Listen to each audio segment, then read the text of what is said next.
The grand tapestry of the British monarchy has always been woven with threads of public duty, intense global scrutiny, and deeply guarded private emotions. For centuries, the walls of Buckingham Palace and Windsor Castle have stood as silent witnesses to the complex dynamics of a family that lives its life entirely in the glare of the international spotlight. Every gesture, every milestone, and every prolonged absence is dissected by millions around the world, creating a narrative where the line between personal tragedy and public spectacle becomes impossibly blurred. In recent years, this narrative has taken on a distinctly transatlantic dimension, characterized by an unprecedented physical and emotional distance that has captivated the global imagination. The modern public does not merely observe the royal family. They invest in their relationships, their conflicts, and their potential for reconciliation, recognizing that behind the ancient titles and ceremonial splendor lie the same fragile human bonds that define us all. It is within this atmosphere of heightened expectation and lingering tension that a new chapter has begun to unfold. One that promised to bring a long-awaited moment of healing, but instead has plunged observers into a state of profound bewilderment. The anticipation surrounding the potential bridging of this vast geographical and emotional divide had reached a fever pitch, with commentators and citizens alike dare to hope that historical grievances might finally be set aside for the sake of family unity. As we delve deeper into the intricate layers of this unfolding drama and examine the subtle shifts in power, perception, and family loyalty, we invite you to become a permanent part of our community by subscribing to the channel, ensuring you never miss an update on these rapidly evolving events that continue to reshape the modern perception of royalty. The story of contemporary royalty is a fluid, ever-changing chronicle where today's quiet whisper becomes tomorrow's global headline, making it essential to look past the surface glitter and understand the profound human motivations at play. For months, the quiet murmurs echoing through the corridors of power suggested that a significant turning point was on the horizon, an event of such emotional gravity that it could potentially redefine the future trajectory of the fractured family. The focus of this collective hope was centered on an aging monarch whose reign, while defined by duty and historic transitions, has also been marked by the painful, quiet longing of a grandfather separated from his youngest descendants. The prospect of a reunion, occurring against the backdrop of a major upcoming national milestone, felt like a rare glimmer of warmth in a landscape that had grown cold with years of public recrimination and media warfare. It was an occasion that seemed tailored for quiet reflection, private joy, and the gentle rebuilding of trust, away from the demanding requirements of official state business. The sheer scale of public interest in this potential gathering underscores the unique position the royal family occupies in the collective psyche, where private family matters are elevated to events of national and international significance. This cross-continental saga has consistently challenged our understanding of loyalty, tradition, and the heavy price of personal freedom versus hereditary obligation. Observers had meticulously mapped out the timeline of what was supposed to be a momentous return, counting down the days with a mixture of skepticism and genuine optimism. The narrative that had been carefully constructed in the public consciousness was one of hope, a belief that despite the bitter words recorded in memoirs and the explosive revelations broadcast in multi-part documentaries, the fundamental pull of blood and legacy would ultimately prevail. The imagery of a proud grandfather finally embracing the young children who carry his bloodline but know little of his world was a powerful, moving concept that resonated far beyond the borders of the United Kingdom. It represented a chance for a clean slate, a momentary truce in an exhausting conflict that has wearied both the participants and the public who have watched it unfold over the better part of a decade. However, The volatile nature of modern fame and royal duty means that even the most carefully laid plans can disintegrate in a matter of hours, replacing anticipation with a familiar, heavy sense of disillusionment. Just as the momentum seemed to be building toward a historic and emotionally charged week, the entire narrative experienced a sudden, jarring shift that left seasoned royal experts and the general public completely blindsided. The transition from quiet preparation to sudden, chaotic speculation happened with a swiftness that gave the entire world a sense of emotional whiplash. Within the span of 48 hours, the atmosphere of cautious optimism evaporated, replaced by a storm of contradictory reports, leaked itineraries, and sudden reversals that suggested a much deeper, more calculated game was being played behind the scenes. This sudden alteration, of course, has raised profound questions about the true intentions behind the initial announcements and whether the promise of a family reunion was ever a genuine goal or merely a strategic chess piece in a much larger ongoing campaign of media manipulation and leverage. The sudden unraveling of these plans has not only disappointed those who hoped for a peaceful resolution, but has also intensified the scrutiny on the motivations of those who chose to alter the narrative so abruptly, leaving the public to wonder what truly transpired in the private digital chambers where royal strategies are formulated and discarded. The delicate mechanics of royal choreography were utterly upended as a private digital communication transformed into a battleground for public perception and executive leverage. The initial phase of this sudden controversy began to take shape on a quiet Friday afternoon, a time when the administrative machinery of the palace typically slows down for the weekend. Behind closed doors, the communication team managing the public relations and external strategy for the Duke and Duchess of Sussex took the unusual step of distributing a highly detailed itinerary for an impending journey across the Atlantic. This comprehensive travel plan, which explicitly outlined a schedule extending from the 7th of July through the 11th of July, was shared directly within a specialized digital messaging group that connects the couple's press representatives with key media conduits. The dissemination of this itinerary seemed to confirm with absolute logistical certainty that the long-debated return to British soil was no longer a matter of speculative rumour, but an imminent reality. According to the document, the primary objective of this high-profile visit was to attend a major countdown celebration for the Invictus Games, an international sporting event for wounded servicemen and women which is scheduled to take place in Birmingham, England's second-largest city, in a year's time. The inclusion of the young children, Archie and Lilibet, along with their mother, lent the upcoming trip an immense emotional gravity, as it signalled what would have been the first time the reigning monarch, King Charles, would see his youngest grandchildren in person since the historic Platinum Jubilee celebrations of the late Queen Elizabeth. The carefully constructed illusion of a peaceful family reunion was abruptly shattered the very next day, turning an intimate domestic milestone into a high-stakes standoff involving national security and executive authority. On Saturday morning, the narrative shifted dramatically when Prince Harry actively leaked information to select media outlets, revealing that the specific elite level of armed security protection he had firmly expected to receive from the British state had been officially denied. This sudden disclosure ignited a media firestorm and signaled the beginning of a profound strategic meltdown,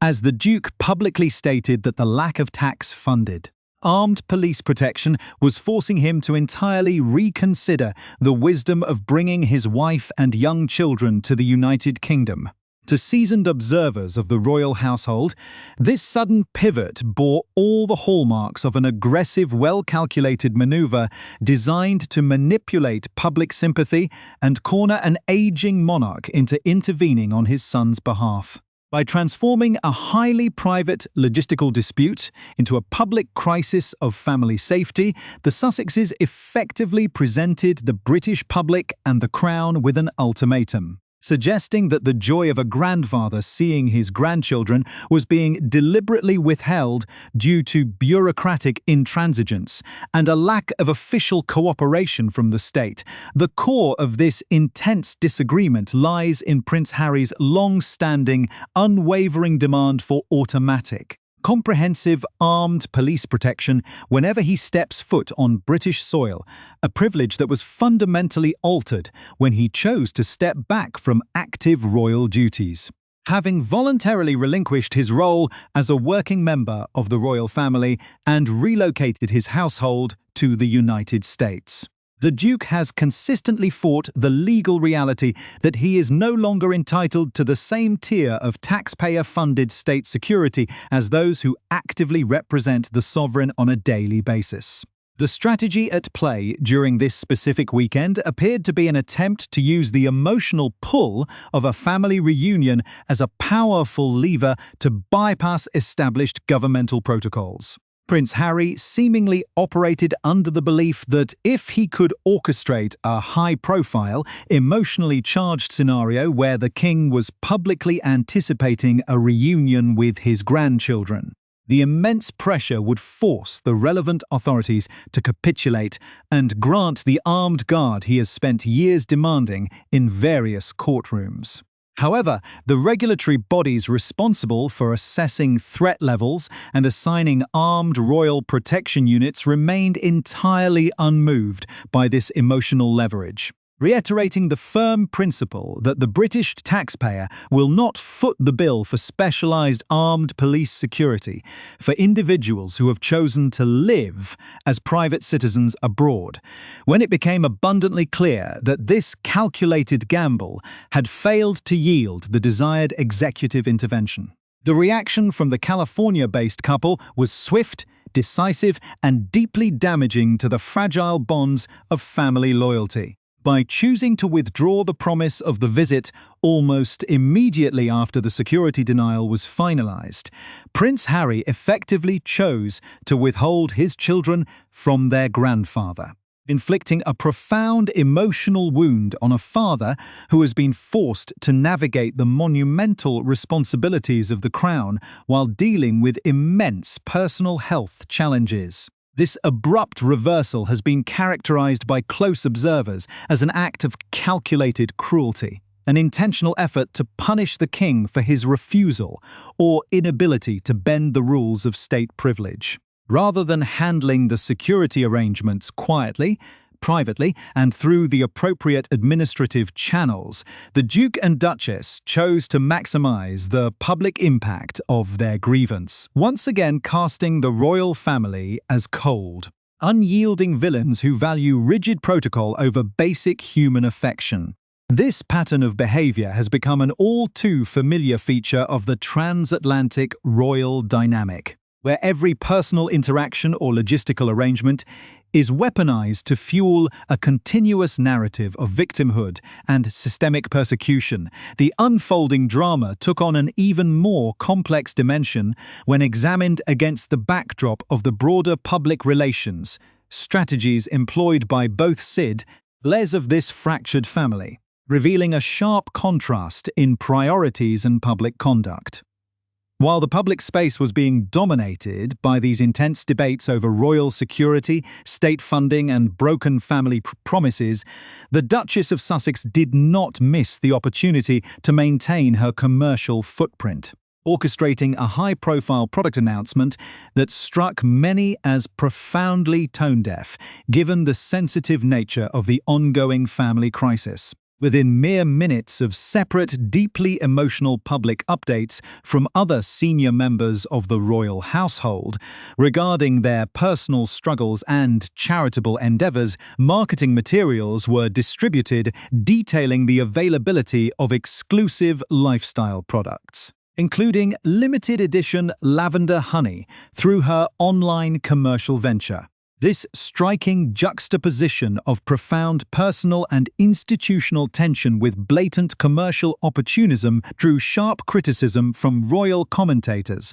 who noted a persistent inability to read the public mood or respect the gravity of the moments being experienced by the wider family. The decision to push forward with lifestyle brand marketing in the middle of a major public dispute over family security and parental heartbreak served to further alienate the British public, deepening the perception that the couple remains fundamentally detached from the realities and values of the nation they left behind. The profound breakdown in communication and trust between Prince Harry and the British establishment reveals a fundamental misunderstanding of how power operates within a modern constitutional monarchy. In the minds of many international observers, and seemingly within the Duke's own calculations, a king possesses the absolute, sweeping authority of a medieval absolute ruler, capable of changing state policy with a single verbal decree.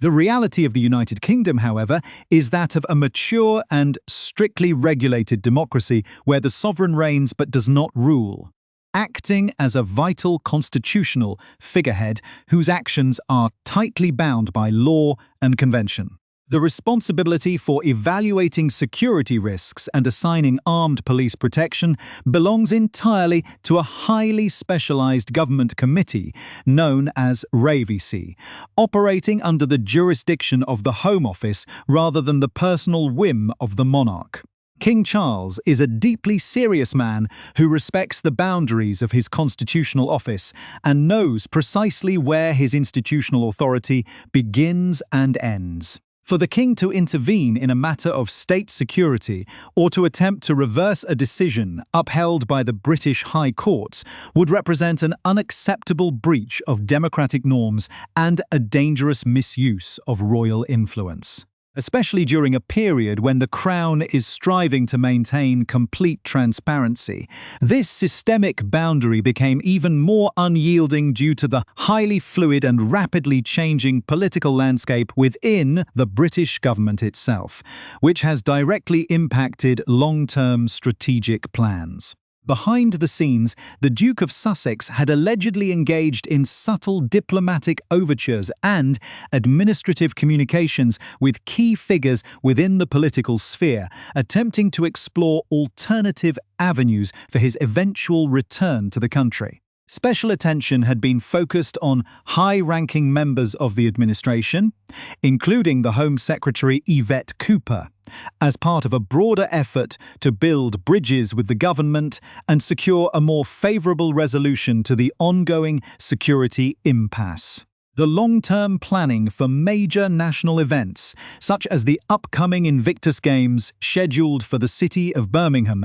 was intimately connected to these ongoing discussions and the hope for a more accommodating political environment. However, the volatile nature of contemporary governance means that political fortunes can shift overnight, and sudden changes within the leadership structure have effectively dismantled these carefully constructed networks of influence. The changing of the guard within the government has left the runaway prince without his anticipated political allies, replacing a potentially sympathetic administration with a leadership structure far less inclined to grant extraordinary state privileges to a non-working royal living abroad. To fully comprehend the deep sense of betrayal felt within the palace walls, it is necessary to examine the long and complex histories of the key individuals involved in this transatlantic tragedy. Individuals whose lives have been permanently altered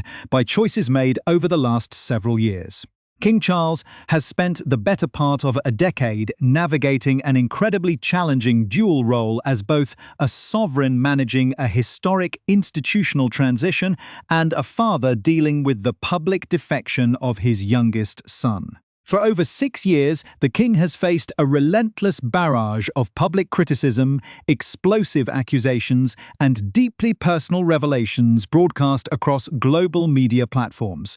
From the pages of the controversial memoir Spare to multi-part streaming documentaries. despite being the very same man who stepped forward to walk the Duchess of Sussex down the aisle during her wedding at St George's Chapel. The king has seen his character and his family consistently cast in a negative light by the couple. The modern Prince Harry appears to be an entirely different individual from the son the king once knew, transformed by years of self-imposed exile, continuous legal battles, and a deeply entrenched narrative of personal grievance that makes a return to genuine family harmony seem increasingly impossible. The physical and emotional distance between the children and their paternal grandfather is one of the most tragic aspects of this ongoing conflict, highlighting a profound loss of shared history and family continuity. Prince Archie and Princess Lilibet have been raised thousands of miles away from the traditions, palaces, and extended family that define their ancestral heritage, growing up as private American citizens in California. The young children have not seen their grandfather in real life since the historic Platinum Jubilee of the late Queen Elizabeth, meaning that their formative years have been completely detached from the presence of the monarch who holds their ultimate family legacy. While the Duchess of Sussex did see King Charles briefly during the somber days of the late Queen's state funeral, the children were kept far away from the proceedings, further cementing a physical separation that has now persisted for years.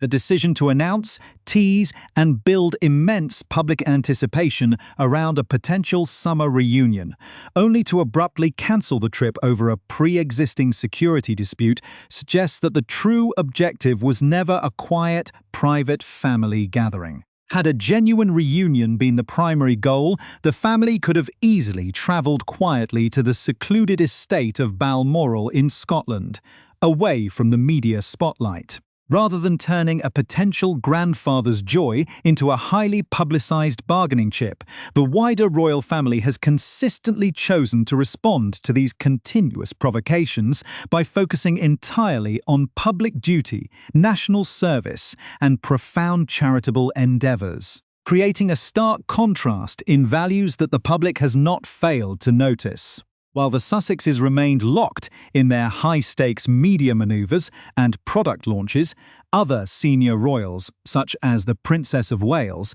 were demonstrating an unwavering commitment to public service under incredibly challenging personal circumstances. The recent completion of the grueling National Three Peaks Challenge by the Princess, undertaken to raise vital funds for the medical facilities that supported her during her own profound health battles, served as a powerful reminder of what royal duty truly represents to the British nation. The emotional, genuine nature of her public message resonated deeply with millions of citizens, emphasizing sacrifice, resilience, and a quiet determination to give back to the community. When this moment of profound national unity and respect was immediately met with a commercial product announcement from California, the contrast was both jarring and deeply revealing. It highlighted a fundamental divergence in philosophy, where one side views the platform of royalty as a lifetime commitment to public service, while the other appears to view it primarily through the lens of personal brand management and commercial enterprise. As this latest chapter of the royal saga draws to a close, the prospects for a meaningful reconciliation appear more remote than ever before, leaving a trail of broken promises, public recrimination, and profound family heartbreak. The strategic gamble to force the hand of the British state by using the emotional pull of the king's grandchildren has not only failed completely, but has also caused immense and potentially permanent damage to the remaining threads of family loyalty. The British public, navigating its own complex economic and social realities, has grown increasingly weary of a continuous spectacle centered on demands for special privileges, taxpayer-funded security, and commercial opportunism. By choosing to prioritize an administrative grievance over a historic opportunity for family healing, the Duke and Duchess of Sussex have demonstrated where their true priorities lie: alienating the very nation they once served. The aging monarch is left to carry the immense burdens of the crown without the comfort of seeing his youngest descendants, a quiet and deeply personal sorrow that plays out behind the magnificent facades of the royal palaces. What began as a hopeful promise of return and renewal has ultimately descended into one of the lowest points in the modern history of the House of Windsor, a stark reminder of the heavy price paid when the sacred bonds of family are sacrificed on the altar of public warfare.